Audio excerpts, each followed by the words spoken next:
高得慢同埋瘦少少係咪？係咪？都唔係少少㗎。哇，好瘦喎，嗰啲骨慘喎，好慘喎。係啊。好，我同你 check 清楚先嚇。嗱，佢腸胃咧係唔吸收，同埋咧佢嗰個肌肉咧係唔夠營養嘅。我同你 check 下點解先，好唔好？但係佢食嘢㗎喎。佢食嘢同吸收係兩件事嚟嘅喎。佢可以裝好多個食物，但係佢可能唔吸收㗎。日日都有便便。便便日都有，俾條脷仔我睇。條脷仔咧又有問題喺度啦，大家一齊望一望。嗱，佢呢個有內熱，入邊又有濕寒同埋濕，有嘢食積住塞住個肚仔，紅點好犀利。佢呢個咧一發燒咧會好犀利㗎，連續發幾日燒㗎。好，睇下先啊。同埋佢肚咧成日都好多空氣。我就係睇得到入邊有嘢消化唔到啊。好多腸氣。腸氣比較犀利，得我同你一聽就知㗎啦嚇。做咩啊？你幫我揸住呢個，擺邊度你知唔知？唔知。你知嘅。吸氣。呼氣啊，係薯條。你有食薯條嚟啊？你之前？我冇啊。有冇㗎？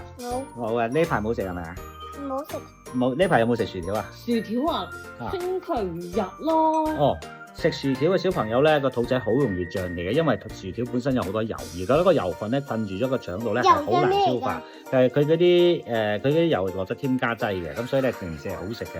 咁尤其是薯條咧，因為佢本身咧係個密度好高啦，咁喺肚裏邊發酵之後咧就會產生一種氣體，咁呢種氣體咧就會阻塞住條腸，係唔想食飯嘅。所以咧乖嘅小朋友盡量食少啲薯條。